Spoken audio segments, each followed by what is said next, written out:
disasters destroy houses and infrastructure, killing and displacing people or exposing them to disease and injury.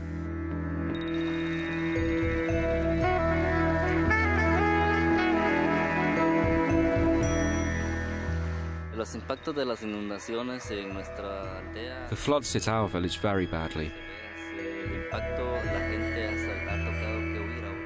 People had to flee their homes because of the rising water.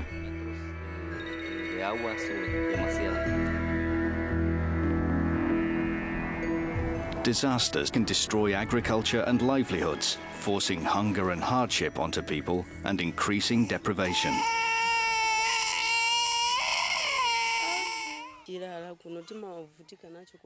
We suffer when there is drought. Most children cannot go to school and others fall sick because there's nothing to eat. All this despite billions of dollars spent on development programs aimed at halving hunger and poverty. In short, disasters are holding back progress towards the Millennium Development Goals. I think historically what organizations, implementing partners as well as government, we were only reacting to the disasters that have happened. But the recent years, there has been a change or a shift in the paradigm where we are looking at addressing the causes of those disasters. Because a disaster only happens when a hazard comes and meets a vulnerable person. So we want to reduce that vulnerability. This film examines some of the development origins of this vulnerability.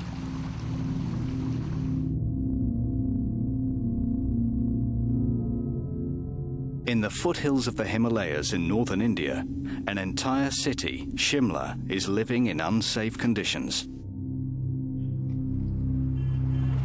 When you see the urban centers, let's say take for example Shimla. Shimla may not be falling in a high seismic risk zone, let's assume, but it is very vulnerable because the density of population is very high. An earthquake in a place like this would be catastrophic, killing and injuring many tens of thousands of people and destroying houses and infrastructure, just as the earthquake in the Indian state of Gujarat did in 2001. Decades of development were wiped out in less than a minute. The earth started heaving almost a foot high at times. We were absolutely terrified. I thought the earth would open up and swallow us. Then buildings started collapsing all around us. Children are particularly at risk from unsafe school buildings collapsing on top of them. This is exactly what happened in the recent earthquakes in Kashmir and China. If there is no such action plan, then things will continue happening the way they were, and people will continue building the houses where they were, the way they've been building for past 100 years, and we'll continue having disasters after disasters.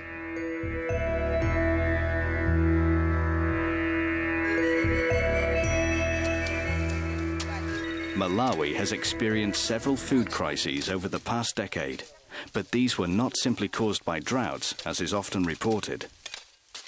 Climate change, not only in Malawi, has caused a number of changes as regard to the season. There has been a change pattern in terms of the rain patterns, and this has also caused a lot of more floods in some times, as well as drought and some dry spells, which in effect people have harvested less.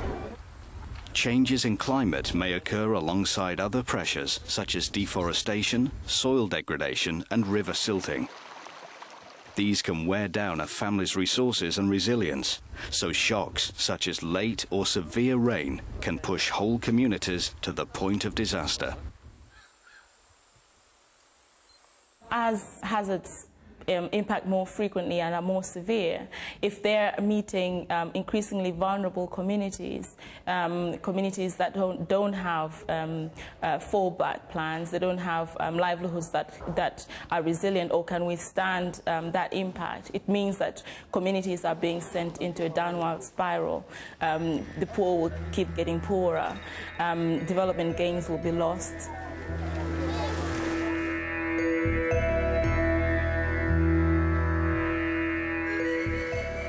Many communities in Guatemala are affected year on year by serious floods after tropical storms and heavy rain. Las familias han perdido, por decir así, frutas. Families lose their crops. Fruit, seedlings, corn and tomato plants, everything is lost. Some families have even lost their land, with water invading 70% of their land. They can no longer live there. People had started to realise that flooding was happening more often and becoming more severe because the rivers had become blocked with silt and rubbish and riverbanks had collapsed. This river near Campamento de Barita had not been maintained for over 30 years. Planning regulation and government policies on maintaining natural resources are often insufficient, outdated, or have been developed without consulting citizens. To be honest, there's been a bad service from the local government for many years. But now we are doing what we can to make things work better.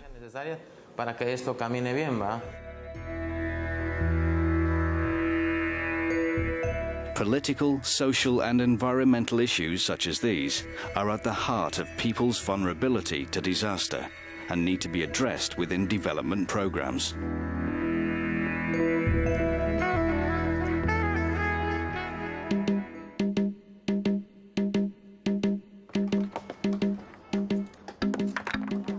In Shimla, India, a local NGO is taking preventative action, working with communities, the government and engineers to counteract some of the unsafe conditions which are increasing people's vulnerability to earthquakes.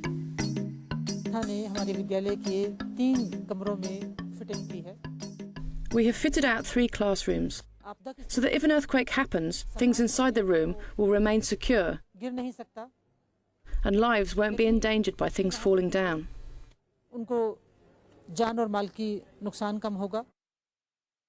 In addition to measures such as these, they are also promoting resilient designs for new school buildings.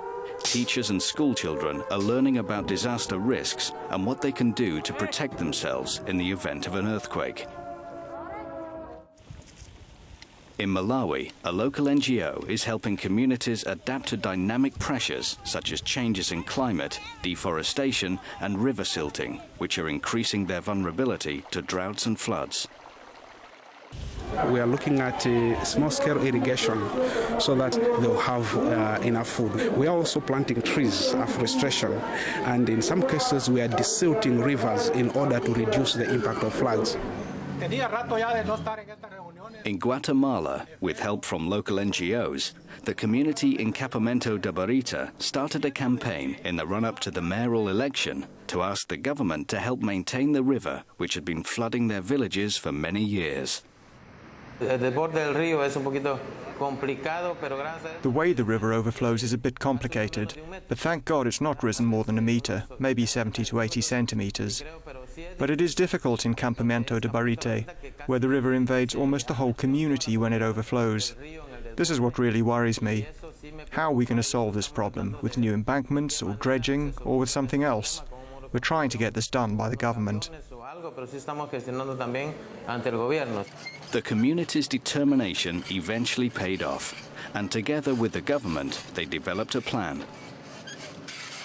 The government provided the equipment to dredge the river, and local people are working hard to clear the river and build more secure riverbanks.